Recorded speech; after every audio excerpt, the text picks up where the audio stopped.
不能讲，到现在也不能讲说叫做疑似本土了哈，没有这疑似本土的一个条件，但是进一步能够更加小心的来厘清，哈，那是必要的哈。部长早，大早，想问一下，说昨天台中有讲一名那个浙江海上，可能怀疑可能是疑似本土的这个部分。不能讲，到现在也不能讲说叫做疑似本土了哈，没有这疑似本土的一个条件，但是进一步能够更加小心的来厘清，哈，那是必要的哈，所以我们就会做相关的一些基因序列的一些检查哈，配对看看哈。对，那对于隔离期满裁剪，到目前来讲，跟大家报告过，就是说我们做病毒的培养哈，现在都一律都培养不出来，好，所以相对的哈，它的一个传染力哈，就是应该是相对的低，也可以说不会复制了嘛哈，那相对它可能就不会有传染或是有攻击性。那但是呢，仍然要提高警觉。我们也知道，整个在检测里面跟症状里面，在这次就是 COVID-19， 好，没有办法完全用这两样东西来做一个区隔，所以随时提高警觉，那是必要的。部长，我们的疫苗是不是有机会可以提前到明年3月？那我们有观察英国施打的状况吗？英国刚刚开始打了哈，立刻打还没有办法从刚刚开始打的数据来看到任何的一个影响。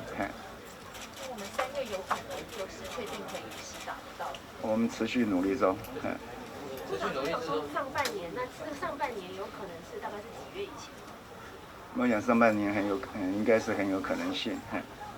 3到6月的疫苗。我已经讲过很多次哈，我们的准备大概看起来就是在6月应该没有问题。那根据现在疫苗的一个整体的发展，那每个国家都已经快速在打。好，那这些大的国家里面快速在打，哈，说打后的一个相关的数据跟它一些情况，那给我们有很好的参考价值。AD 组队做最新民调，你从第3名滑落到第8名，对这样情况你自己有什么看法？没有，这民调当然都是高高低低了哈，我们就持续努力。你认为问题出在哪里？没有，我想有各种的可能，包括实施的情况，那个人的条件，那这都是影响到这样民调的高低哈。来猪有影响？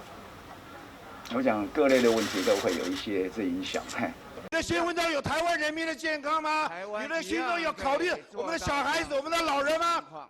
我们就各种的层面，是莫名其妙的。我建议从今天开始，你就做美国猪肉商驻台代表好了。请不要用这种言辞来侮辱。我跟你讲不要影响到美国猪肉这个卖到台湾来这个意思就这个意思健康是不能交换的，但是台湾必须和国际接轨。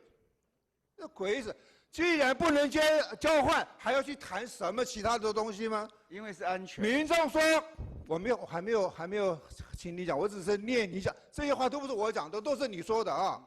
民众吃美猪，吃好几辈子都吃不到危险的量。今年9月5号被问到是否愿意带头吃，出席的你说我没有带头要吃，我是不得已的。我还记得我有3高，这都是你说的11月18号开放美猪，没有拿肉强灌到大家的嘴巴里去，是了不起。现在街头巷尾不是说每个人都在说，很多人都在谈这个话，官威好大心中只有美国的猪肉商台湾的老百姓是老几猪都不如这是老百姓的解读10月23号，尊重多元民意发现，美猪不等于莱猪，很了不起，当然是莱猪不等于毒猪。我跟你讲你现在如果一个人走在街上有人不骂你我随便你我们再看看是，台湾也可以做，这没有问题那我们就希望你做嘛。台湾会让厂商来做制，我们就是你为什么？我从以前就讲到现在 USDA 看人家也是政府的组织标示，我们都鼓励。我讲，所以我再三讲。从你我现在的对话，我觉得你该换一个抬头，你该换美国猪肉商驻台代表。人家美国加拿大人家都这样子写，人家美国的 supermarket 都这样子标，你还在强辩，你的心中有台湾人民吗？我说台湾，你的新闻中有台湾人民的健康吗？你的心中有考虑我们的小孩子、我们的老人吗？我们就各种的层你面，是莫名其妙的。安全我建议跟安心从今天开始，你就做美商、美国猪肉商驻台代表好了。请不要用这种言辞来。先生，我现在不愿意叫你部长哈，陈时中先生，摸着你的良心，摸着你主编的心，看心还有没有在跳。真的，摸着你的心，看你心还没在跳。你有良心吗？心跳得很快。台湾的老百姓的死活，你可以不管？不会。